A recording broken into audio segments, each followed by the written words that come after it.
Welcome to the Bleep Midlife Bulimia podcast with guest Whitney Lauritsen, Wellbeing Coach. Hi, everyone. I am Lorianne. I am the host of Bleep Midlife Bulimia. And today, my guest is Whitney Lauritsen, and she is a well-being coach. Thank you so much for being here. Thanks for having me. So my first question will be, how did you get to become a well-being coach? Gosh, it's a bit of a long journey, but I suppose it starts when I was in high school, which is when I was going through my major phase of disordered eating and purging behavior.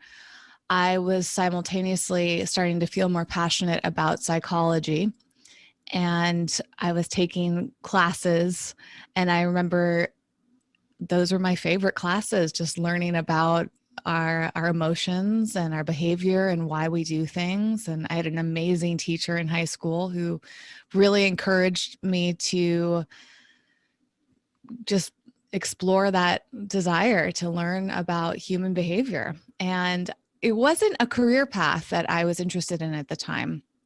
I actually pursued a filmmaking career. But fortunately, the amazing college that I went to, Emerson College in Boston, Massachusetts, had a psychology minor option, and I ended up studying psychology alongside studying filmmaking. But even then, I just thought, oh, this is something I'm really interested in. I think maybe I thought I would incorporate psychology into my screenwriting, my film projects, which I certainly did. But I never anticipated that it would become something that would almost override my desire to study film. So over the years, as I started to shift careers, I really have been tuning into the fact that my story around disordered eating is not my own. I'm not the only one that went through it, right? I think back when I was in high school, it wasn't something that people very openly talked about. I think there was a lot of shame in that. And these days, I'm very grateful that people speak about these matters more openly. And that gave me the courage to start to support people more. Courage and motivation, I would say. Recognizing that a lot of people need support with their well-being, and they don't just want to, work on their physical selves. A lot of people mostly, if not mainly, want to work on their mental and emotional sides of their overall well-being. So with your disordered eating, do you have an idea of why it would have started, how it started? Do you want to share that Yeah, with us? certainly. I was so fortunate when I was in college that I recognized that it was a problem. And I remember telling a nurse that I was purging. I never really felt like I was binging a lot. The two usually go hand in hand, but I felt like I was kind of eating normal amounts of food. I didn't feel the need to eat, you know, an intense amount and purge for that reason. I was purging because I felt so much shame around what I was eating and shame around my body. And I remember telling the nurse, and the nurse recommended I go to a nutritionist. That was the first thing I did after that conversation. I got to the nutritionist, and even back I think I was a freshman in college, perhaps. Even back then, I knew a lot about food. I didn't feel like what I was eating was like a problem. And I remember that session feeling kind of useless to me, but I believe it was nutritionist who also recognized it, who then recommended that I go see a therapist. So I got referred to a psychiatrist who changed everything, and it felt like it was just one session. She like had this light bulb moment for me that really helped me identify why I was purging. And it's interesting now because I haven't thought about her exact words, but it's fascinating. It gave me perspective on what was happening and why I was behaving that way. And I started to feel more controlled. And then my purging behavior started to diminish, but we continued the sessions because what she recognized was a lot of challenges I was having with my mother. So that's when I also started to realize that some of my purging, if not a huge reason for it, was because of my relationship with my mom. And a lot of the messaging that my mom gave me about my body and about food. And that was a huge thing, and really still is to this day, something I have to address every time I spend time with my parents. There's a lot of shame around food and a big concern around appearance. And fortunately now I have the tools to better handle it, but it's still tough. And fortunately, I stopped purging because I recognized that that wasn't really getting me anywhere. It was, I had to do more internal work and stop the external behavior. So was there a sense of, I don't know how to use this, but did you feel somewhat controlled by the way that your mother was responding to, I'm not exactly sure what angle. Did she expect you to look a certain way and to be a certain way and eat certain food? Because with my mother, it wasn't so much that, it was the opposite. It's like, eat what's on your plate type of mother. But yeah, it's interesting. It wasn't into that. Both my parents were and still are very concerned with their weight. I remember my dad was struggling a lot with that. I don't know though if he was struggling because of my mom. Like, was my mom shaming the entire family? And the thing is that I actually have a very good relationship with my mom. I love her. There's so much love there. But I believe that she was conditioned to be very, very concerned with her body. And that got passed around through my family with my dad, myself, not as much with my sister, which is a whole nother subject matter. But my dad and I were the two that were just feeling like we were fighting an uphill battle. There was a lot of talk around my mom's genetics versus my dad's genetics, which on my dad's side of the family, they tended to be larger in size than my mom's side. So it was like, I had this perception growing up that, I'm not necessarily going to have it easy as my mom, because she always had a smaller frame. I felt, and I was kind of conditioned into believing like I needed to work really hard to fight against the genetics that might land me in a bigger frame. And it really isn't until recently that I started to step back and recognize like there's nothing wrong with having a bigger frame. And that ongoing fight that I've had for most of my life, because the disordered eating has not really gone away. It's shifted. I don't purge anymore, but that doesn't mean that I don't have struggle with my relationship with my body and these thoughts about food. And that's really sad, actually. I think this is part of the reason that I became, going back to your first question about becoming a well-being coach. It's like, I wish I had more tools when I was younger, and I wish that I had more awareness. And I'm so grateful for that psychiatrist that I saw and how much she impacted my life, because without her, who knows where I would have continued down the path of disordered eating. yeah, I highly believe that that's really important. I mean, when I started my bulimia, it was in the 1980s. There really wasn't much there. So, it's funny that we speak to our mothers, and my mother didn't know how to deal with it.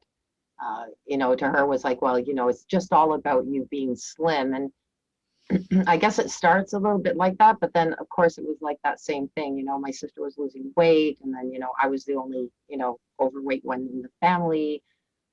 The whole thing was only, and I became overweight because of dieting to begin with. So with one sister saying that I should lose 10 pounds because those silly things back then, they're a lot better now. But, if you're 5'9", you should be 110 pounds, which is absolutely ridiculous. You can't be. And certain bodies can't. And like you, I was, 5'9", where my sisters were 5'7", 5'6", 5'5". So I was, sometimes felt like an Amazon, I guess is how they sometimes call it. And yet there was no reason to. I was just a taller person. And like you said, you just have to become, comfortable with that. But it's interesting how there's that mirroring, of expectations.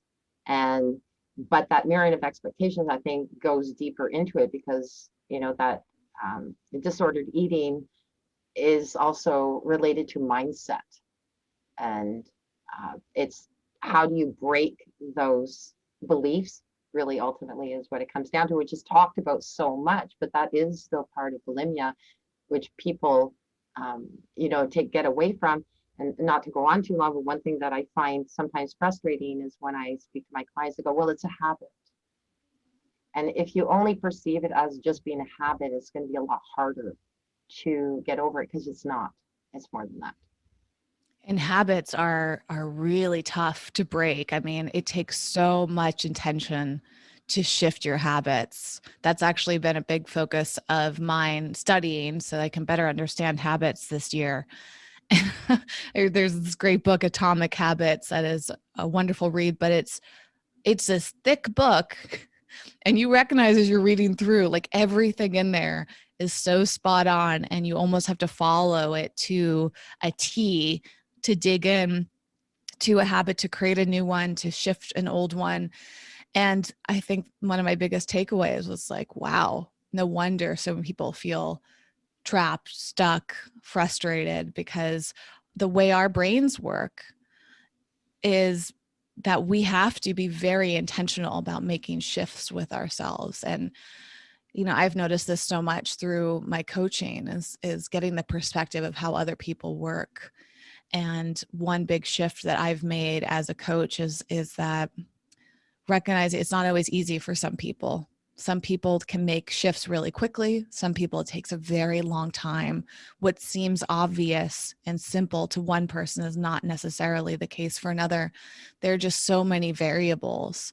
And I think that same conversation translates to our bodies too. One thing that deeply frustrates me right now is reflecting on how there's so much one size fits all mentality of, if you just follow this diet, you're going to lose weight. If you just do this exercise routine, you're going to lose weight.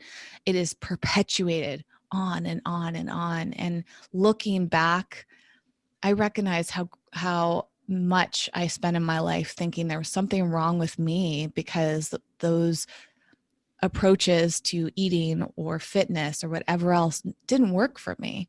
I have never had a flat stomach. And I thought that meant something was wrong with me, or I was doing things wrong. I wasn't doing it right.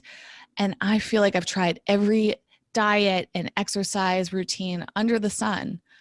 And I just think it's incredibly important not to spread that message that it's easy or necessary. Now, this is interesting because I about the flat stomach thing. It's like, where were you looking though? Because I mean, you walk down the street and count how many women or men have flat stomachs. And I guarantee you, out of like 20 people, you might find maybe one. In the sense unless you live in LA like I do. That's one of the tricky parts about living in Los Angeles is there's a higher percentage of those people. And actually, you bringing that up is so important because you're absolutely right. I mean, even in LA, like it's more of a perception that we have about the average LA person. I was talking to actually one of my students, coaching clients, I should say, and she said that she struggles to take walks outside because living in Southern California, she has a perception that she needs to look a certain way when she's outside interacting with other people. And I think that is a huge issue in cities like Los Angeles. It's probably true in New York and San Francisco and any of these major cities, Austin, Texas, now, like, just in the US, but beyond, other cities probably have those same pressures of putting yourself together or working out so that when you appear, even on camera, there's so much fear around that now. And it's distorted, to your point, our perception of what other people's look like, because we're either in an area where we see a lot of people that look, have an ideal appearance in our perception, or the media has brainwashed us, and not just traditional media, but social media as well too. It is dominated by people with specific body types and specific appearances and specific ages.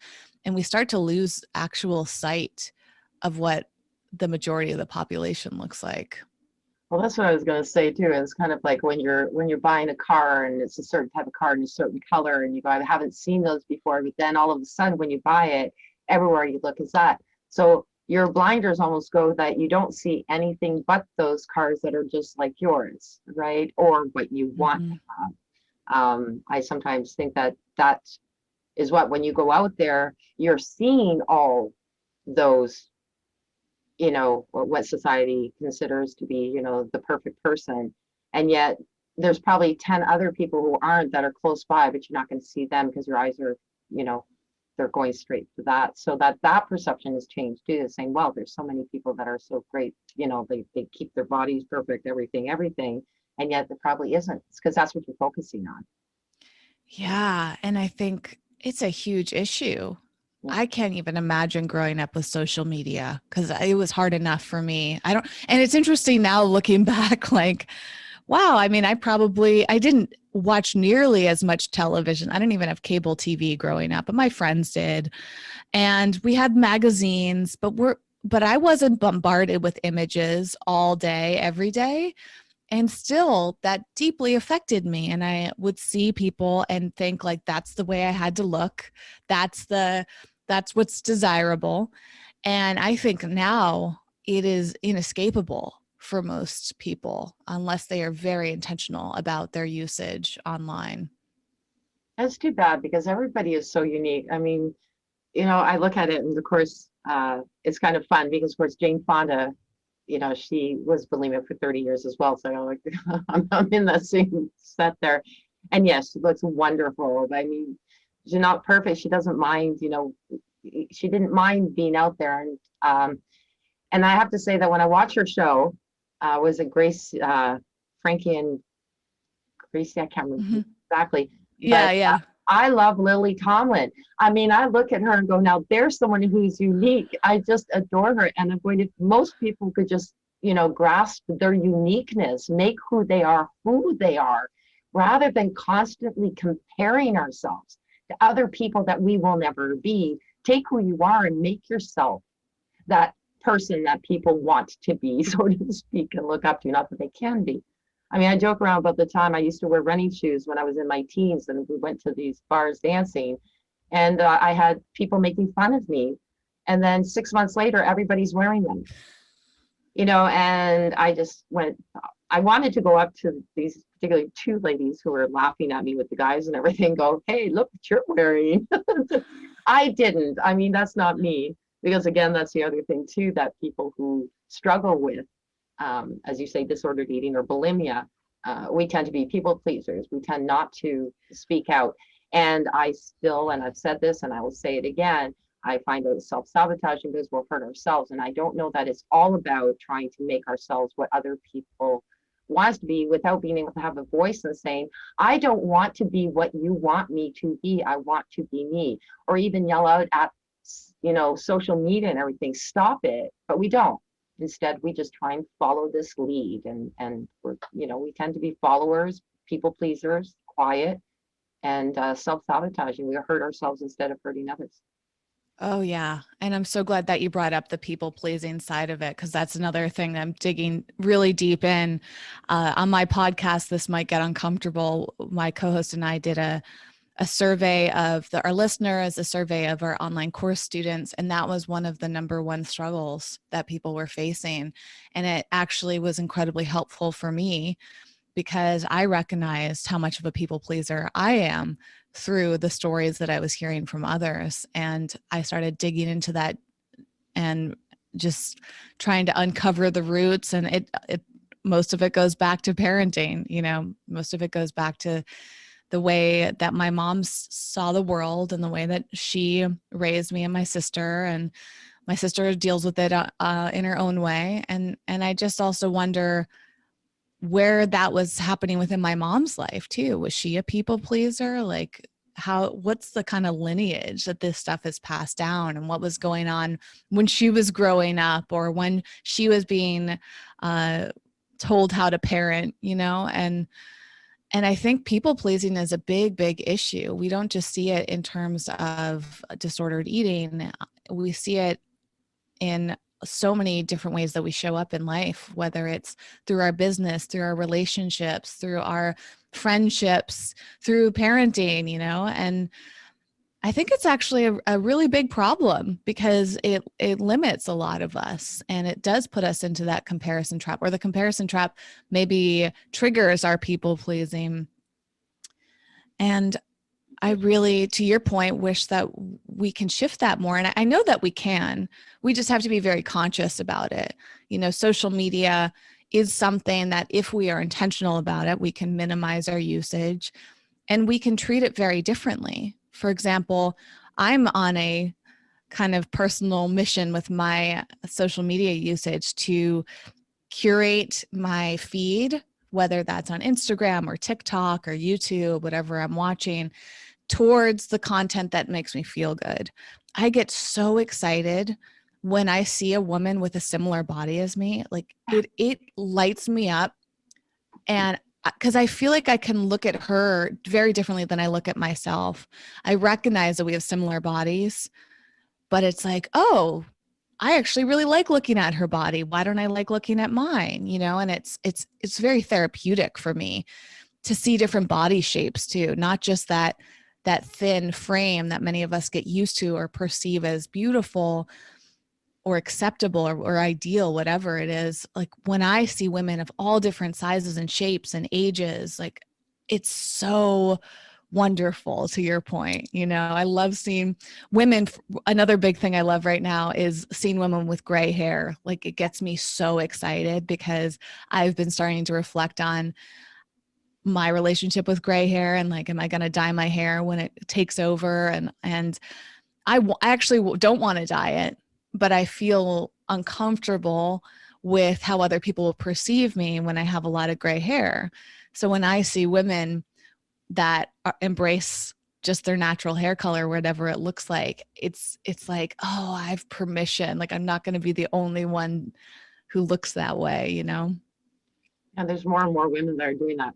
And but it's a personal thing too. And to that, what we were talking about, I mean, I have nothing against women wanting to, eat properly, maintain a proper weight, but it's when that takes over them. And we talked about that in some of my other podcasts. It's about self-acceptance. So, in my case, when I was younger, I used to look at it and, again, the flat bellies and the certain weight thing. And I realized that my body likes to be at a certain weight and it's really comfortable being there. And I have no problem. I can eat what to the amount that I want, whatever I want, and it stays at this as long as I listen to it when I'm full. And I like it. And I'm going, you know what? This is a nice weight for me, and I'm happy with it. And then, like you said, it's about being happy with that, being happy with, what clothes am I going to wear? Do I have to dress a certain way? Do I have to look a certain way? And I decide not to. And I don't wear makeup, and I choose not to. And I'm not saying that women shouldn't, absolutely not. But then if I have the choice, I never really have, and I'm still not going to. Some people go, well, if you're going to be on camera, you should probably put some makeup on. And I'm going, no, I don't have to. And, so I started to change my ways of, I'm not going to let you tell me how and what I should be. And the comparison thing is, I think, the most difficult thing to break. Because I also had 3 sisters, and for some reason, with, let's put this quickly, my second oldest sister was overweight, she lost weight, and my younger sister lost weight, and it almost became, because there was comments about it, that became almost a competition or, a comparison. Oh, well, she's slimmer and she's slimmer. And that's awful, because then what you're doing, but there's more than that. It's a competitive thing. So it's not just weight. So where else are you competing in your mind? That's affecting also why you're competing with your looks, because it doesn't usually just stop there. Yeah. And what you're bringing up is, I think, something that many of us can relate to. I certainly felt that with my sister too. She's always had a thin frame. She's probably has a body that's very close to our country's ideal, at least the one that's perpetuated in the media. And that's been very frustrating for me growing up because I deeply love my sister. We have a phenomenal relationship. But growing up, it was very confusing because she would get praised. She's blonde with a thin frame. She could eat whatever she wants her entire life. You know, it's never been a major issue that I know of. Maybe it is deeper down than she's expressed to me. And that's the other thing, is we don't fully know what people are going through. But to have that comparison with a family member is really tough. And that was a huge challenge for me growing up, is feeling like I wanted to get the praise that my sister was getting, the validation that she was getting, but thinking that I had to change myself in order to be loved and accepted and validated in the way that she was, or other women. And to your makeup point, that's something I'm continuously frustrated with. I don't want to wear makeup either. I'm not wearing any now. Zoom has their like little filtration feature or whatever on, but like, I'm with you. I don't like wearing makeup. I wear it kind of begrudgingly. And sometimes I put it on and it makes me feel good. It maybe boosts my confidence, but for the most part, it's just an annoyance. But that pressure of people expecting you to show up a certain way. And for me, the shame that has come along with those expectations has been really rough. And unfortunately, I've had a career that's been mostly on camera for over 10 years. And it's been a big mental challenge because people will sometimes comment on all different parts of my appearance. And that reinforced a lot of shame within me that I'm just now starting to sort through. Yeah. And it is something too that I've learned to do, is look at my sisters and go, wow, I appreciate how you look, and I appreciate how I look. And like you said, I will never be able to have, the nice hips that my younger sister has, because I have no hips, or, it's, we're all made differently. But it really changed my eyes when I look at other people now and I appreciate their looks rather than want to be their looks. And oh yeah, that's an really important it. distinction. And finding my own style and finding out who I am, and learning that I can be horribly annoying to some people and not annoying to others. That's just what's going to be. And those who want to be around me will stay, and those who don't will go. And nobody's forced to be around me. And it used to be really fearful. I used to tell people, oh, gosh, I'm annoying, aren't I? And because I felt like I was annoying. And that came from some things that were said to me about being annoying when I was younger. Yep. So, and that's the people pleasing, right? It's like for me at least, people pleasing manifests in that I need to constantly change myself to please others, because as I am is not good enough. Or maybe it's good for this person, but it's like you become this chameleon in a lot of ways, where every person I would try to please, I was shifting something about myself. And I used to actually take pride in that. Like, oh, I'm so good at this. Like I can shift around and adapt to any situation. But that actually led me to feel very confused about who I am. absolutely. And when you were talking about feeling comfortable in your body, I was reflecting on that, thinking like, I don't think I've ever been comfortable in my body.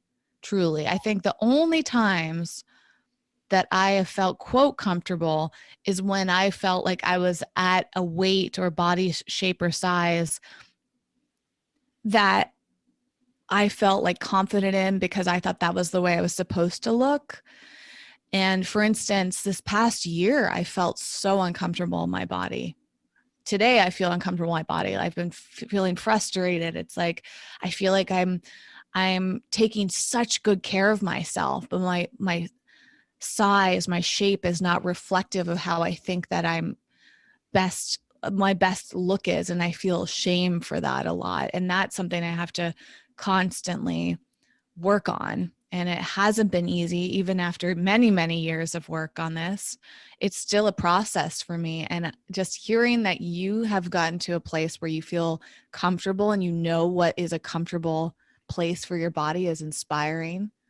that to me feels like such a more important goal than like whatever the scale says, however my clothes fit. But that deep internal sense of comfort is where I'd like to be. I think a big part of that too is being very comfortable with who you are. So one thing that was important to me is, and I do it, I wake up in the morning, I'll look in the mirror and I go, I love you. I love who I am. And the nice thing is I may annoy other people, but I don't annoy myself. So, and I'm the one who was born with myself and the one that's going with myself. Another really strange thing, and listeners will probably sit there going, okay, she really is crazy. But so I have a sore arm and it's a sore shoulder. And okay, listeners, it's gonna be really weird. It's really hard for me to put my bra on because you have to attach it from the back and my arm will go back far. I will have my right hand do something, and in my mind, I will tell it saying, thank you, right arm, for helping the left arm. So understanding that every part of your body, and sometimes I'll look at my feet, and if one leg needs to be itched, the other one does. I am very conscious of the fact that I have two legs, two arms, and fingers, and the one side helps the other side. And it becomes that my body is more than just what does it look like. It's a lot more than that. It's my best friend. And my right hand is best friends to my left hand, like my left hand's best friends to my right hand. And that mind shift of starting to think that, you know, it may not look as perfect as I would love it to look, but you know, it's perfectly perfect to me, and it's mine. And like I said to you, one thing that shifted my mindset too was when my nephew at 23 was, you know, passing from cancer. And it seemed the oddest thing that he was wanting my eyebrows because his had fallen off through chemo. And it got me to wake up in the morning too, that if my hair was really bad going to work, I would sit there and go, I have a bad hair day, but it's my hair. I have it, it's mine.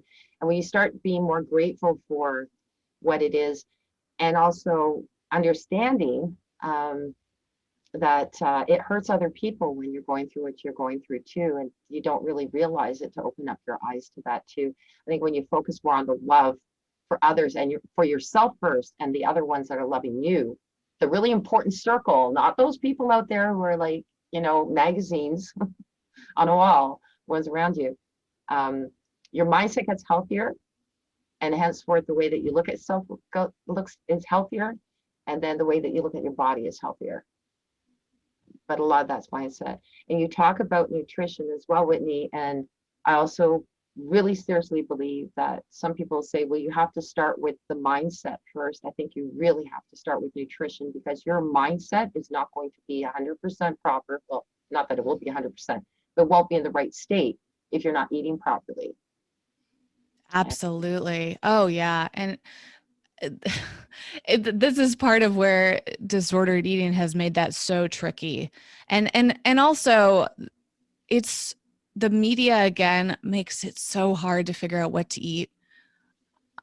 Like this has been my focus for over 10 years. It's all based in health and wellness, and I've been in the social media world for that whole time, and I step back and recognize like it's so confusing and conflicting, and there's so much diet culture built into nutrition these days that makes it even worse, because a lot of the talk is this healthy is healthy. This food is healthy or unhealthy. This either or. This food is right or wrong, good or bad. You know, there all these terminologies. Clean food is another one that I've used these words, and I'm trying not to, because what do they even mean? Like they're perpetuating this idea of food being such a battle, food being such a like black and white situation. We've become confused about moderation. We're confused about what's good for our bodies. There's a lot of issues with capitalism too, in terms of like convincing us of certain foods or supplements or things that we should take or need to take. There's, I mean, another issue that came up on my podcast actually yesterday was the cultural appropriation of certain foods, like supplements. There's a huge issue right now with like Ayurvedic supplements, and like, oh, you should take turmeric because of XYZ, which I think is wonderful. But there's major disparities with the origin of where these foods came from. And now we're using them. Companies are using things like turmeric, for example, to make tons of money. They put turmeric in everything. They convince us it's this wonder food. It has a lot of amazing benefits, but we've been manipulated so much to think of foods as superfoods and healthy foods. And these are the things that are going to change your whole life and make your body pure. But to your point, there's so much going on behind the scenes, and there's such a mental game involved with food that has actually made it a lot more complicated than it needs to be.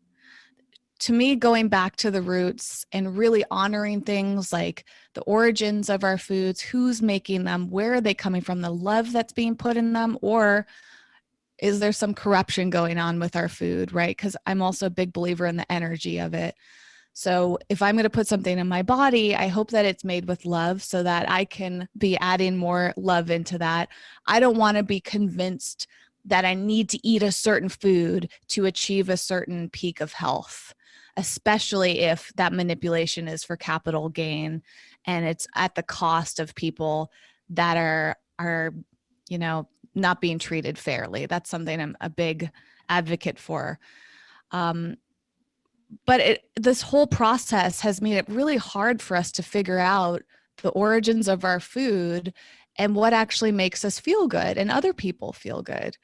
And it's taken us so far away from our natural state that many people are just completely confused about what to eat.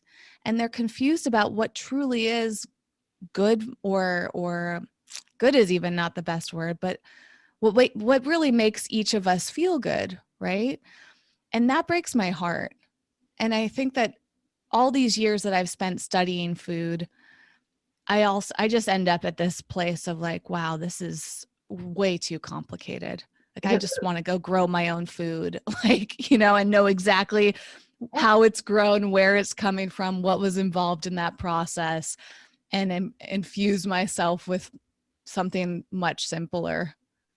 Well, it's all like that too, is what is the, you know, the glitter and shine this week or that week, or what's good for you this week and what's not good for you the next week. I have put all those aside. I don't diet. In fact, in my book, How to Have Your Cake and Not Eat It All Too, I have a list of foods like Oreo cookies and chips and stuff like that. And I go, and here are some nutrients that are in there. Because if you're eating them, just don't overindulge in them, but there are still nutrients in them. They're not bad foods. Right. You just balance out things. And I literally do not diet. I know that I need to have a certain amount of vegetables because sometimes I have a hard time, you know, making sure that I have vegetables all the time but it's balancing that. So, I mean, intuitively, you know, because your parents have brought you up that you need your vegetables, you need your protein, you need that, and how you get it. If you complicate it, like you said, it's going to cause more disorder in your life, in your mind, and which can also trigger the disordered eating. So, and not everybody has the privilege of parents that have raised them with that mentality. You know, I got some of that messaging from my parents, but I also got a lot of the this food is good, this food is bad mentality. And that was really frustrating. I would also hear it from my friends' parents. You know, it wasn't just my parents that were involved with this. Like, I distinctly remember some of my friends' parents and their perspectives on food. And like, I've just been probably confused my entire life about food from my parents, from other people's parents, from the media, all of this together. And where are parents getting that information? Like, they're confused. The government has put out very conflicting information over the years.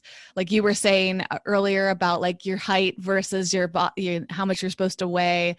Like, there's so much information that's outdated, or just it was motivated by some money issue. And that to me, it's like, if you can trace it back to who is giving out this information, unfortunately, a lot of that information is tied to financial gain. And it's like we have been weaponized in a lot of ways to be confused about our bodies, because when we're confused, we feel desperate. We make purchases out of confusion or frustration, or we just want to go quickly grab something and be done with it.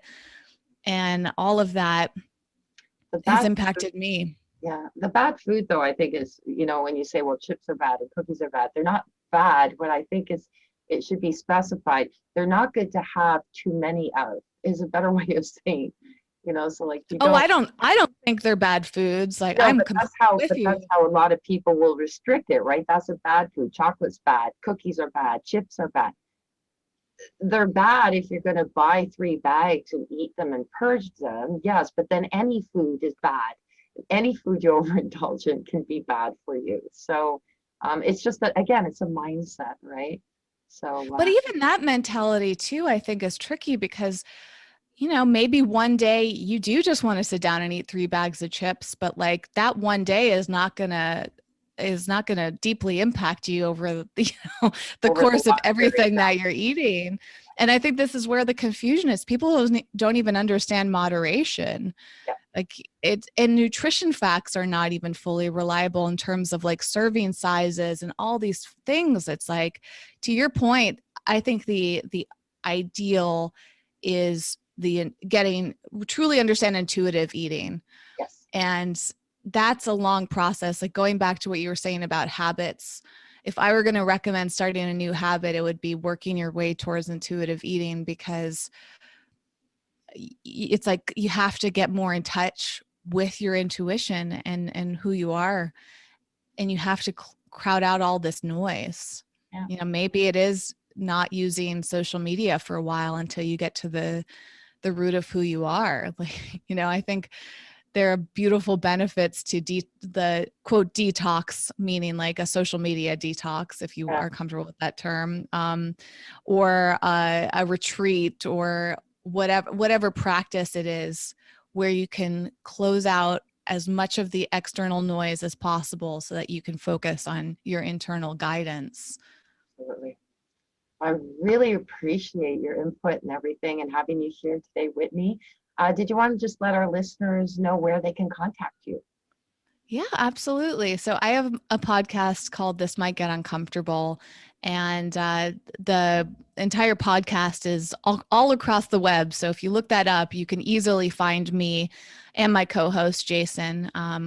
The two of us respond to direct messages on social media if you want to use it, but we also have emails, and the whole website is set up to support you. And my personal website is whitneylauritsen.com, which I know is a little trickier to spell. My last name is Lauritsen. But if you look up This Might Get Uncomfortable, I always say that's an easy way to find me, because you can probably spell those words a little bit easier than my last name. I love it. Well, thank you so much. And to the listeners too, just want to let you know again what I was speaking about. If you want for the adult bulimia recovery guide called How to Have Your Cake and Not Eat It All Too, you can find that on my website at iamthatgal.com. Thanks again, Whitney. Thanks for having me. Take care. Bye. You too. Thank you for listening to this episode. Be sure to visit me at bleepbulimia.com.